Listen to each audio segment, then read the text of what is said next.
Mhm. My dad, he really picked it up with alcoholism and even prescription drugs. Later on, went to street drugs. What was I, your first memory of knowing and finding out about that? when I think of my dad, he was just always like that. It wasn't as bad as he got, but it was a casual drinking that turned into suppressing emotions that he hasn't dealt with in years. Too. It just got to the point where I didn't want to be here anymore. I had a girlfriend at the time that was good for me to have that support, but then she also cheated on me like 3 months after my diagnosis. Welcome to EMG Transformations with Dan Stowell. Each episode will empower you to ignite your inner fire and provide methods to maximize your mental and physical performance. Buckle up and get ready to spark your transformation with Nova Fusion. 3, 2, 1, 0. Liftoff. We have a liftoff. Our next guest hails from Michigan, a recent graduate of Michigan State University. He has taken life by the reins, venturing out into the world as an entrepreneur, helping others take action and improve their lives.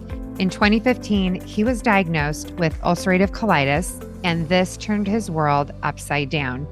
Through the years of struggling with health, he has found a balance and shares the how-to with others through his podcast, EMG Transformations Podcast. And EMG, by the way, stands for Experiences Plus Mindset Equals Growth. It is my great honor to welcome Dan Stowell. Welcome, Dan. That was an amazing intro. Thank you so much. And I'm so excited to be here today. Me too. And this podcast has been a long time in the coming, even before you started your podcast and probably before I started mine.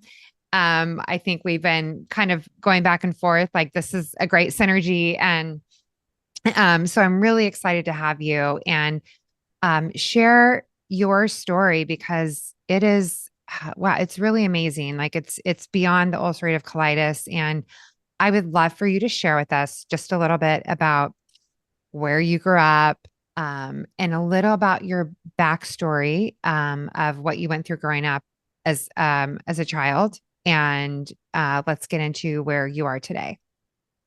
Yeah, so I'm a bit opposite from you in the sense that I was an only child growing up. I know you had that big Okay. family. Yep. So that was I liked it. I had friends and I was social. I played sports. So that was good. And, as you're an only child, it's like you're the only Christmas gifts under there. So like as a Yeah. kid, like you look forward to that type of stuff. And since I had friends at the time, life was pretty good. Mhm.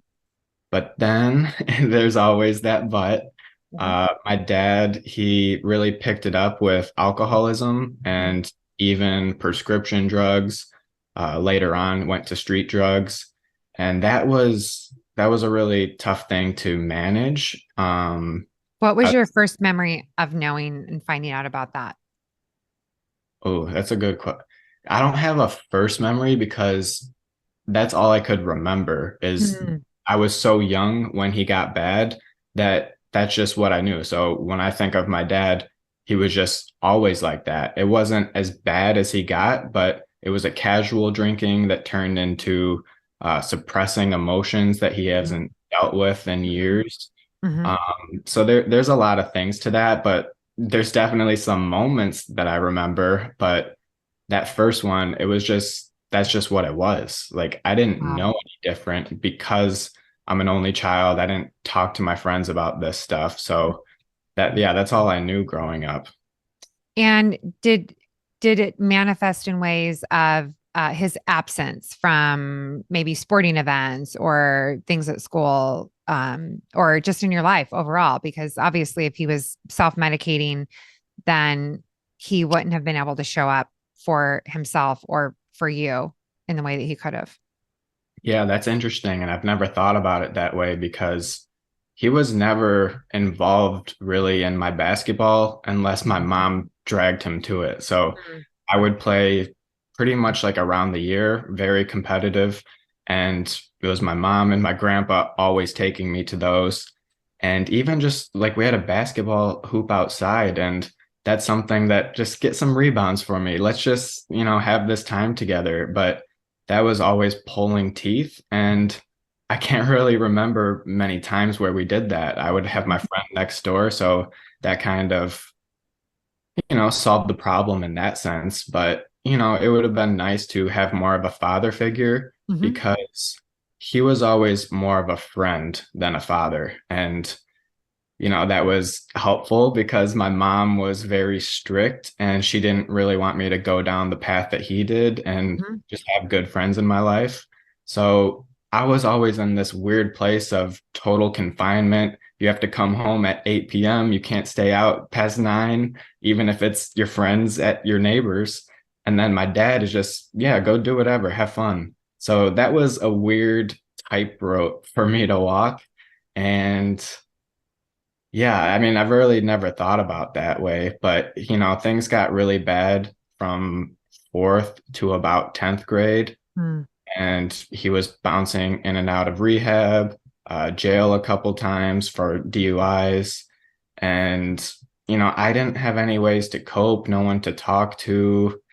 It was just a lot of chaos. And because of that, like I was kind of socially awkward in school. Like, yeah, I had friends because I played sports, but I was always the redhead, the, little awkward. And, people kind of like that. But for me, like no one had any idea what was going on. So that was always something that I suppressed. And that is not the way to go at Yeah. suppressing your emotions because they can really store in your body. There's this book, The Body Keeps Score, and Mhm. everything you do, good or bad, it's going to tally up. So going through all of that, I, well, yeah, but we'll start it there if you have any other Yeah. comments. Yeah. Well, I'm just imagining for your mom how hard that must have been too. Going through that and trying to be kind of like a single mom in a relationship and raising the husband and the son at the same time and trying to navigate it. And I think you're very lucky that you had a real nice male role model being your grandfather, that was able to be there for you as some sort of support. But I think a lot of times our children just don't, there's not enough communication. And I think we as parents, I'm speaking for myself, need to be able to lay that foundation at a very young age of communicating and sharing, because it's so easy to hold it in, especially in the American culture. You go to other cultures and the children are at the dinner table conversing, sharing thoughts, opinions, and they're challenging. And they're, when an adult says something, the kids will come back with, well, I think this. And it's the most beautiful thing. It should be out there, and they should have a way of communicating. So I think that gradually, as we evolve in the States, we will have better communication, and that could be more integrated in family dinners, and maybe therapy is normalized, and there are different ways. But I can imagine for you as a child, like holding this in, like where do you remember feeling it in your body in any certain place? I just had constant anxiety all the Mhm. time. And I never, even till like recently, I never said that I had anxiety. Like I would think that anxiety is a massive panic attack that shuts you down. And it can be subtle as, just going in a room and getting anxious or coming home and not knowing what to expect. So there was all those things. And now that I think about it, like, yeah, my body did shut down a few times. So I think it was more of a denial. I kind of was picking it up that, yeah, this really puts me in that flight or flight state. Mhm. And yeah, it's hard to just manage and live life and go to school, study, pay attention when you're just in this constant state for for years. It wasn't like it was just an on and off period. Right. It was pretty Right. constant. So Right. that was difficult. And did you have any coping skills at that time, or did those come much later, or did you develop bad coping skills? Yeah. What was that So like? I'm lucky in the sense that I looked at him and said, I'm never going to do that. Okay. So I never drank alcohol in my life, not going to, no plans on that. I just know what it does. So I've been peer pressured many, many times, and it's just something that I'm not going to budge on that value. It's So an easy no. it's a very easy no. You saw the dark side. Exactly. Yeah, I knew Yeah. what it would do to yourself and your family as well. Like it's not just you, it's the people around you. So that really hit home for me. And ways to cope, no, I didn't really have any except for basketball. That's all I did. I got my Mhm. body moving. It got my mind off things.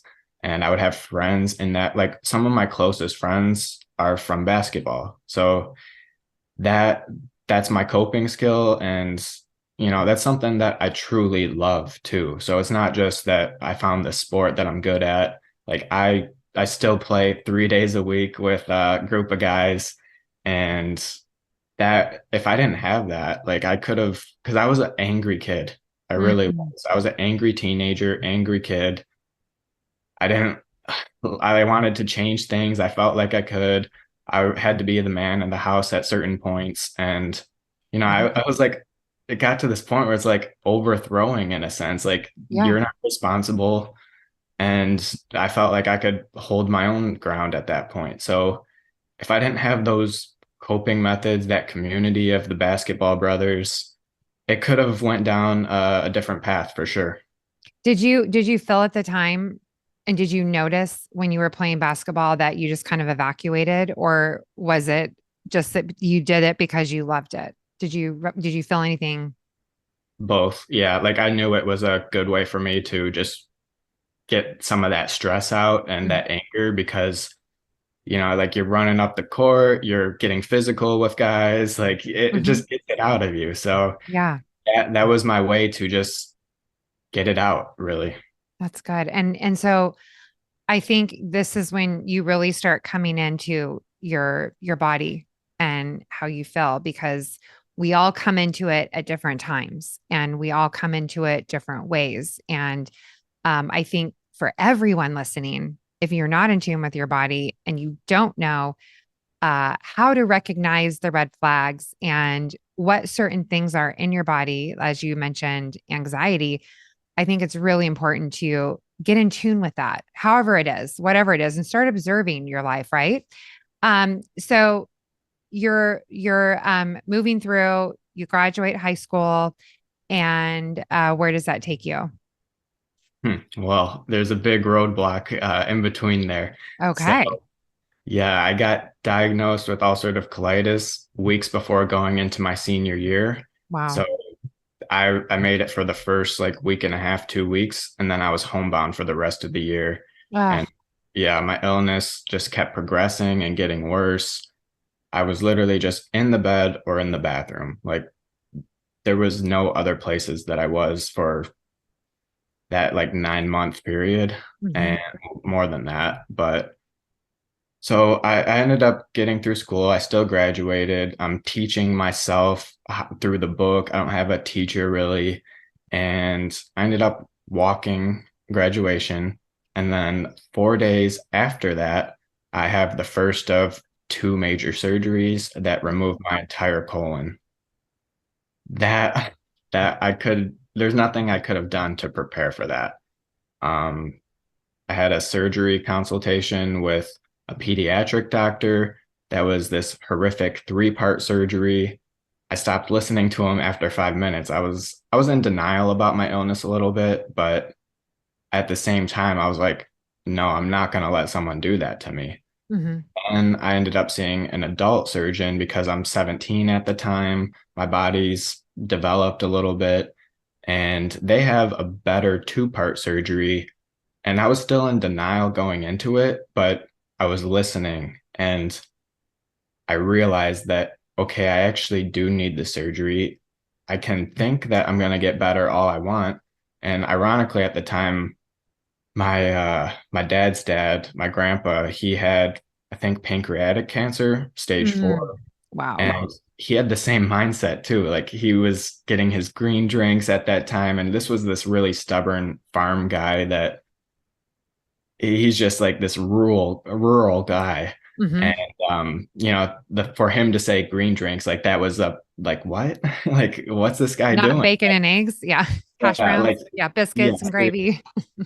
yeah. So it's like he was making these like changes to really combat his illness. And unfortunately, he didn't make it through that. And, that might have been a flag for me that maybe I can't get this too, as much as stubborn as I want to be, because that's what we are. We're a stubborn Mhm. family. Um, I thought I could, but I realized in that moment during the surgery consultation that this is what I needed. And I completely broke down because I was in denial up until Mhm. that point. I was sobbing, like sweating, like my whole body just like realized that this is happening. My entire life is going to change. And going through those with the ostomy bag, that was some of the darkest days that I've ever had. Angry, no self-confidence, very insecure. And I couldn't even really look at myself in the mirror. Like that's how bad it was. And such a bad body image that I had with myself. Mhm. And that really stuck with me for the years after the surgery, just because it imprinted. Your body keeps score. And I was tracking that every single day. So that was tough. And after that second surgery, I was first off very looking forward to that because I didn't want this bag on me anymore. But I ended up having complications. I was on a liquid diet for about 3.5 months, Wow. and they ended up doing this procedure to help me out. But that whole next year was just trial and error to figure out what I can even tolerate, because before I had the surgery, my diet was changing just because I got this illness. With the ostomy bag, totally different diet. And then the second surgery, the things that I could have previously, I couldn't have anymore, and it changes again. So it was a lot to deal with, a lot to figure out and learn. And, those lessons fortunately have brought me to the place I'm at now, but it was very tough to get through all of that. Yeah, I can imagine. And so you had the first one in 2015, and then the second one was how far out from the first one? Yeah, so they were actually both in 2016. The first was yesterday, June 8th, and then the other one was August 15th. So about 3 months. 3 months apart. And then the year leading up to that, what was that like? Were you were just in bed and were you doing schoolwork from home? Yeah, doing schoolwork in my bed, not in the bathroom, at least. Mm-hmm. That was Mm-hmm. good. Good. But so my mom, she moved out. There was just so much going on, Colette. My mom moved out because my parents never got married and they only stayed together because they had me. So that was a weird thing. And then she eventually moved out. She just got to the point where she couldn't stay there anymore. So it's just me and my dad. He's getting worse. He's doing these street drugs now. And I actually found an open needle on the bathroom floor. Like I could have easily stepped on that. And yeah, so that happened. And that was the point where it's like, okay, I need to get out of here now. And at that point, he was in denial about my illness too. Even though I'm not going to school, I'm in bed, I was still fine apparently. And he wanted me to do chores, yard work, all this stuff. And I couldn't. And that also tore like a little rift between us. And it wasn't good. I would say that it wasn't good. It was very stressful. I was in the worst pain ever. And, during that point, I was suicidal too. It just got to the point where I didn't want to be here anymore. I had a girlfriend at the time that was good for me to have that support, but then she also cheated on me like 3 months after my diagnosis. So I'm in a bad headspace already. I'm getting these dark thoughts. And then that happens. And it's almost like, well, there's one less person that I have to worry about when I'm gone. So, like, it wasn't good. And I was able to pull myself out of that because I thought about my mom and my grandpa. And, I actually put this 7-day deadline on my life.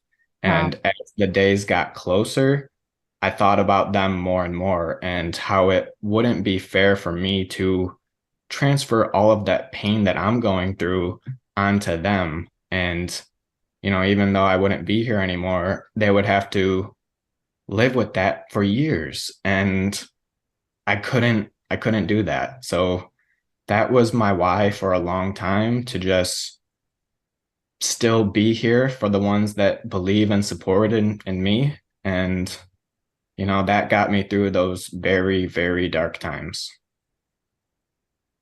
Um, I'm hearing your story, and I've heard similar ones, the contemplation of suicide, when you're just at the end and you don't know where to go, and you don't know what to do, and you don't have the tools, and you can't see the solution to the problem. And then what a beautiful thing that you took a pause and you thought of others, because that's who you are. Like, you're just one of the sweetest people and so mindful. And I can't imagine you being an angry person or a raging person. I can't see that in you, but we all have our past and things that have happened. And so once you found your why and you knew that, okay, if I'm not going to live for myself, I'm going to live for them. And where did it go from there? Yeah. So from there, all of 2015 was really this trial and error period, figuring out with my diet, just the things that I could and couldn't eat. I Mm-hmm. was still going to the hospital at that time just because there was things that I ate wrong and certain things like that where I would get intestinal blockages. That's the complication that I had after my second surgery. I only have my small intestine now, and it kind of settled in with this little twist. So if I eat too much at a time, it'll cause a block. Certain foods are just thicker than others, so that could cause a block.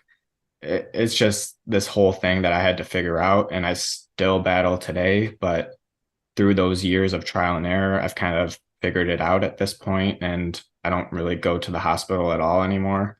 So that's, well, ER at least. So that's good. And then 2018, I'm starting to get on my feet. But then there's this big moment that happens in February. I got mono, I got E. coli, I got an intestinal block. And then my girlfriend, I ended up staying with her after she cheated because I just didn't have anything at that point. So someone's better than no one. Mm-hmm. And we worked through it, but she ended up breaking up with me. And so those four things just came crashing down literally within a week. So I'm at the hospital, and I just realized, like, okay, I'm on my own again. I have to figure this out. I don't want to go back to the places where I were because I've kind of rebuilt my body back up. I gained like 10 pounds, but then within that 2-week period, I lost it all. So Mm-hmm. I'm like, okay, I really don't want to go back. And that was the fuel to my fire. Like, yes, I was upset about my girlfriend, but I was more upset that I relapsed. And I didn't want to relapse ever again. Honestly, I haven't since that point. And that really just took me down this journey of personal development, getting my body right. I was committed to going to the gym 5 times a week at that point. Like, I don't even do that now. And I was eating healthier. I was listening to podcasts. I got a book. Like, those were things, podcasts and books. was new to that, but I just knew that I was on Twitter and I would just see these like pages and they would have some valuable insights. I'm like, okay, I can apply that to my life. And then I would get introduced to someone, see their book, stuff like that. So it just really brought me down this rabbit hole. But if I didn't have that event in 2018, I might be just struggling in trial and error. So I Mhm. really catapulted my life. And then in 2019, I decided to write a blog, just going through the first 4 years of my health journey. That's all it was, danstowell.co. And, I just wanted to put my story out there to help others in similar situations and just be like, yeah, you can get through this. And I just tried to show some tips that I learned on my journey. And from there, I didn't know what to do. I just had this calling to share my story, but what was next, I didn't know. And a couple months later, EMG hit me, and I was like, okay, I can roll with this. Mhm. So, Mhm. within like a year and a half after EMG, This is the podcast, just so people remember. well, it wasn't the podcast then, it was just this idea, but Idea. Okay. it evolved, and that's like the beautiful thing. So we rebranded from Dan Stowell to Nova Fusion. I wanted to like just get away from me being the center focus and bring on other people. That's what the podcast is like. We want to share stories of resilience and overcoming adversity, not always health, because I know that we're all battling something. Yeah. And it's just to show that if I or you can overcome those situations, then someone out there listening can also overcome what they're going through. Hmm. And, everything that I do now just kind of is a full circle from that first blog post that I did. Everything, it just comes back to that and helping people in those similar situations. So, yeah, that's what I'm doing now. And that's what all of those years have kind of led up to. And I find I say this often but it's so true.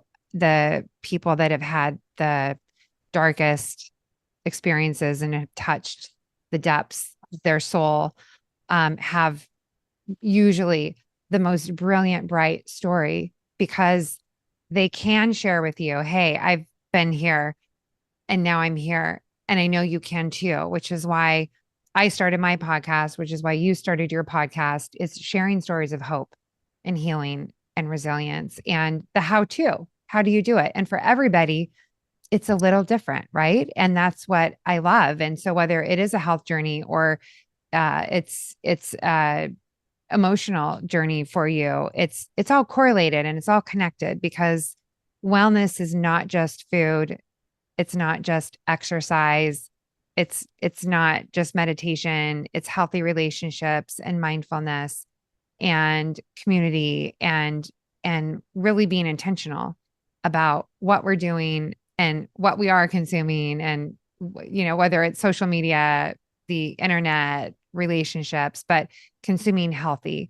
And I just love this story. I didn't know a lot of this about you, and I'm so happy that we're able to share it right now.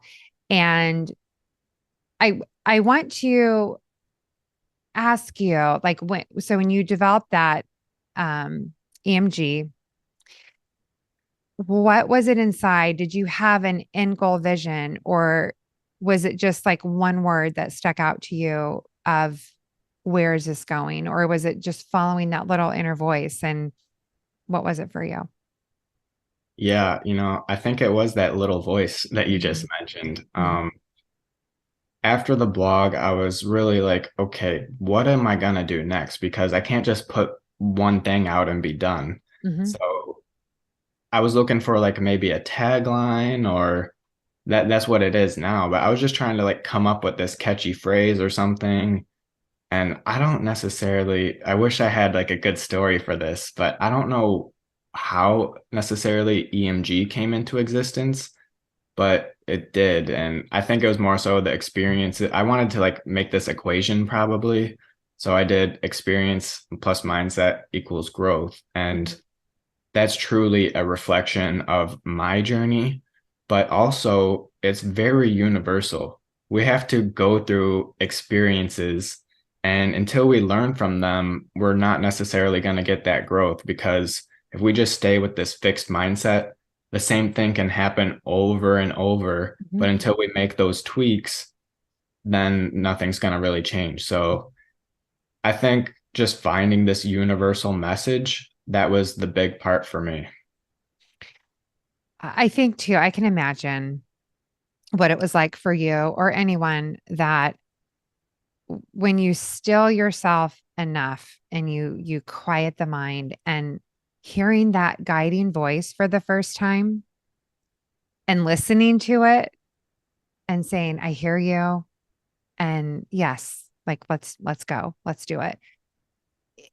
When you can get to that point, it opens up a whole new world for you.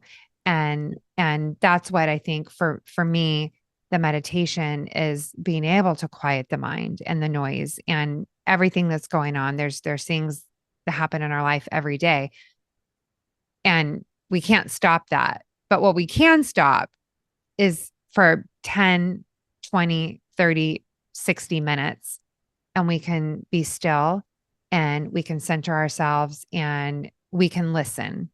And when we can do that, magical things can happen. And that's where we get the courage and the strength to move forward past circumstances that feel like they're overwhelming and we won't be able to get around them. So I love that. So you launch this whole new brand, and then you start thinking there's another platform that I can share on. And I just want to say your podcast is amazing. The information that you're sharing is it's from the heart, and you have guests on that are sharing from their soul, and they're sharing the how to behind what they did. And they are sharing hope. So how long did it take you, just for people that are like, I don't know, should I do a podcast? How long did it take you from conception to actually launching it? Oh, I feel like I'm almost afraid to admit this. Okay. But probably I got the idea back in 2020 that a podcast would be a good idea to share these stories. Hmm. 2021, I was like, okay, that's like a business. I was too insecure to do it. And I was like, okay, this is a good business opportunity. I should do it. That was more so last year. And so I was sitting on that idea for 2 years. Then I'm like, okay, I should really do this. Now, this year, in April, I finally launched it. So it's been an idea for a long time. But if you have an idea like that, that just won't go away and it keeps whispering in your ear, Hmm. you should probably do it. If it Hmm. scares you, you should probably do it. Yeah. But mine was about the same time frame.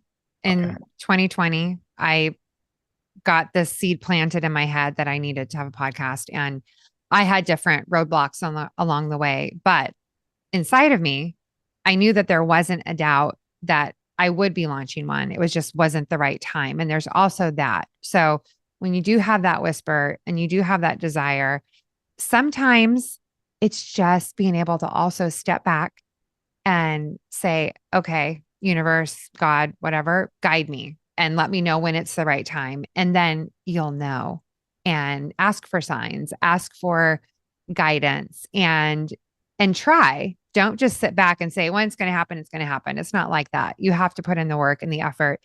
And when it's the right timing, everything just happens. And I guess I can give an example of if you're under stress for work or something's happening in life and you put all your attention on it, things happen.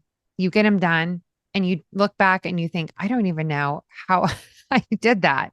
And it's because that at that point, you kind of let go. You were a conduit, you were a vessel of getting stuff done and doing it, but you let go and you let something else guide you that was bigger than you. And I think it's such a good reminder for us to look at our lives and to really look at those moments that are beyond us and know that, we had help and that we can access help at any time. But we just need to slow down enough and be mindful enough to know that it is there for us. And accessible. So I love that story. And I'm so happy that you are doing it. And you're already making a massive change in the lives of people that are around you. And I know that the more you do that and the more you settle into that, and as scary as it might be, and sometimes we feel like I'm not worthy, I don't have enough experience, I don't, who am I to share this? But who are you to withhold that information? Yeah. And I think you might have gotten to that point too. Yeah. And it's interesting because when I had the idea, I couldn't even do like a story on my phone, like talking on camera. Like I was too monotone. I was awkward. Like if you go look, anyone can go look back on my Instagram. Um, it's I had to grow into it. That's the thing. Like I had this idea and yeah, I could have done it, but it wouldn't be anywhere close to what it is today. And during that time too, in 2022, before I graduated, I put out this online course that was EMG, just trying to share all of these lessons that I learned. It didn't do well, but that's not the point. The point is that I had to record day after day, edit, get these skills and put in the work. And just because it wasn't the right moment for that opportunity, doing the podcast now, I'm a experienced editor. And for someone just starting, that's a big thing to figure out. And being It's on camera, huge. talking. Yeah. So Yeah. like I feel like I'm actually experienced, even though I'm just starting, which is like a weird thing, but it's because I put in the work behind the scenes. Hmm. I haven't told this with anyone, but it's like you have to do the work like that. And you don't know when those results are going to come, but you have to stick with it, stick with your mission, stick with your why. And just because one thing doesn't work out doesn't mean that other things won't. And Yeah. my mentor actually gave me this great analogy. Like if you think about a chef and he makes you a meal, if he makes that meal and you don't like it, does that mean he's a bad chef? No, it's just Hmm. that didn't for your taste buds, or it's just not your thing, or maybe it was a Yeah. bad dish. But Yeah. that doesn't mean the chef is bad. He can whip up another one and it could be the best tasting meal you've ever had. Yeah. So, I mean, Yeah. unless it's your cooking, of course, but um That's sweet. yeah, but like that's the thing. Like you can't judge one failure because it's not a failure. It's Hmm. a learning lesson and it's Hmm. just getting you closer to something even better that you may have no idea yet. Yeah. I heard something recently where somebody walked on stage and fell, and they were embarrassed. And then later they said, I kind of shifted my mindset after I fell and thought, I'm being an example for people that also fall, that they can get up and they can keep going. And I thought that's one of the most brilliant things I've heard, because we're not perfect and we all stumble, and we're all making it together and working our way through. And so having a perfectionism is not possible. And the fact that, you have those videos. I did not want to be on social media when I started, and it was a big resistance for me to get on camera. And I like my private life. And um, but I had the realization of, who am I not to share my story and my experiences and the knowledge that I have. And that's what propelled me. So I think we're very similar in that way, where we both had this realization of, okay, like we're going to step into it. And so what are some things that you do today to manage your health that are beneficial for you, that other people could also benefit from? Yes. So two of the biggest things that I always go back to that keep me from going to the hospital is stress management and diet. Mm, Those are the two things that keep me stable, keep me healthy.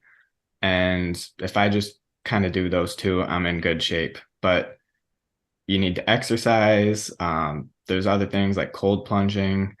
Journaling has been one of the best things for me. I started that in 2018. So as I was going through those dark days, and it's very interesting to go look back and see where I was at that point. Mm-hmm.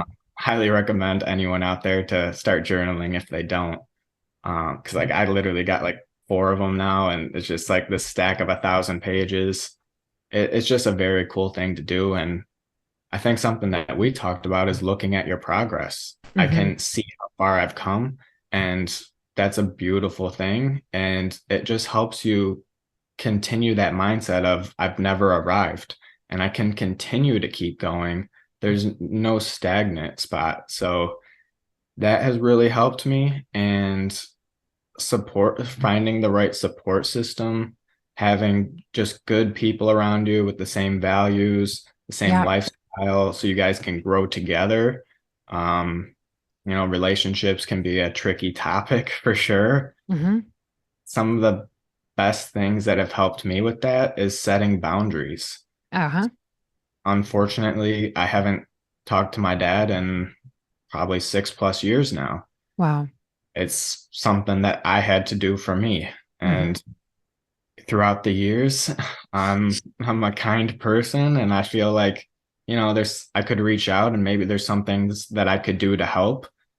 But at the end of the day, and this is something that my grandpa taught me, is that you can't help someone that doesn't want to help themselves. And Mm-hmm. if they're not willing to put in that work, they're gonna be a liability, and it's gonna turn into your responsibility. And that's not fair to you. That's not fair, uh, really, to anything. And so you just have to put yourself and your peace first, so then that you can be out there to help and support those that are ready to take that next step. And if you're just, you can care so much, but at some point they have to make that decision, and you can't do that for them. Yeah. No, you can't. And that's beautiful, because there's also the aspect of, if you do the work for somebody, they can't learn, and it's a disservice, and Valuable. you have to let them learn on their own. The other thing I wanted to say is that, looking back with growth, and you can look back and see where you've come from. I recently had a podcast with a mutual friend, Nick Connor, and he had written a book, and I talked about it on the podcast, and I had read it, and it was really inspiring to me. And he said, I haven't been promoting it because I was a little embarrassed about it, because I've grown so much since I wrote it. And I just kind of forgot about it. And I said, we're all in different steps of the journey, and people aren't as far along as we are. And there's people that are just beginning, and it's good for us, and it's good for them to see where we've come, and to see that, like, the growth that has happened in that time frame, and that they can grow too. And so I think those are some great points that you brought up right now. Yeah, and Really good. I just want to mention that about Nick's story. He was at that place, and he's meeting people where they're at now. So people right now that really need that book, they're not going to be ahead in the position that Nick is at right now. He's Mm-hmm. grown since that. So Mm-hmm. that book is to help the old Nick, essentially, that really needed those tools. And now that's going to inspire people going through that similar situation to help them get to where Nick is at now, or whatever their vision is for them. Mm-hmm. It is. It's great. And it's the journey that we go through. Yeah. I ask all my guests toward the end, if there was one message that you could broadcast out to the world, and this was your last message, what would that be? Yeah. So I was asked on another podcast, like, what would one rule be if you had to do? And I didn't have like the best answer, because I was on the spot, but I thought about it afterwards. And this is my answer. The golden rule: just treat others how you would like to be treated, not how you think they want to be treated. I mean, that can go good or bad, but just have empathy for others and just be a kind person. If you wouldn't like someone being rude to you, why be rude to others? If you wouldn't want someone to steal from you, don't go stealing from someone else. Like it's these simple things. But on the flip side, like everyone enjoys a compliment. Some like we like to feel good. So if you can compliment someone, if you would enjoy that, do the same thing back to them. Hold the door open. Like just these little acts of kindness go such a long way. And especially if you're in a situation, we don't know what's going on behind the scenes when you're just walking past people on the street. They could be going through the worst time of their life. And if you just say, hey, I love your outfit today, it looks great, that can just make them smile and uplift them for the rest of their day. Even if it's so small, they might not be getting those types of interactions or those comments because they're so stressed out or they're just not even looking for that. So if you just pop in their life and share that kindness, it really does go a long way. And, I've experienced that through my dark days, and it's just a really special thing. Yeah, that's such a good, deep reminder of it's really that simple, right? It's Just great. treating others. Yeah. Like I learned that in first grade. What was that experience? Like just treating others how you would like to be Your treated. teacher made sure that you guys knew. Yeah, like Yeah. that was one of the core things you learn. So like Love it. that stuck with me. Yeah. Yeah. That's a good one to stick, right? Exactly. Yes. And be applied into your life, not just stick, but very good. Well, thank you so much. Is there anything else that you wanted to cover before we wrap up today? I think we went pretty deep in this one. I'm good. I think this was an amazing conversation, some great tips and stories, and you're just a great host. So thank you. Thank you. And I'm so happy that we made this work and happen. And I'm so happy to be sharing your message with the world. Tell us how people can find you, and then I'll also put it in the show notes. Yeah, I'm on Instagram the most at Nova Fusion Co. We got the podcast promoting on there, so you can listen to that. But yeah, that's where I hang out the most, at Nova Fusion Co. Okay. All right. Very good. All right. And everyone, until next time, be well. Transform your health and life with the Nova Fusion 21-day Wellness and Resilience Challenge. We're bringing the heat with daily inspiration, education, downloadable resources, and challenges to get and stay on fire. You're not going to want to miss this epic experience with us as we stack massive momentum, develop strong bonds, and create lasting lifestyle changes together. It's time for you to get in the room, ask advice from gladiator guest speakers, realize your untapped potential, and spark your transformation. The insights, the powerful tools, the lessons, the challenges in this program will truly transform your life. I believe in these practices so much that I guarantee results or your money back, so you have nothing to lose and everything to gain. So what are you waiting for? I would love to invite you to our next challenge, where we will discover the world's best wellness and resilience practices for staying mentally and physically fit for a lifetime. It's everything you need to get an unstoppable edge against the competition, and there are limited spots available. Let's spark your transformation together. I'm excited to see you and grow with you on the other side. Thanks for tuning in to this episode of EMG Transformations. You never know how one valuable insight can make such a big impact. Please leave a 5-star review if this episode had a positive impact on you. And don't be shy to screenshot and share episodes on social that you found helpful, so we can spread the message and make the world a better place. You never know who may need to hear and the impact it has on them too. We're only scratching the surface. There's so much more to learn. Subscribe and stick around to manage stress, improve your health, and create lasting lifestyle changes. We'll see you next time on EMG Transformations.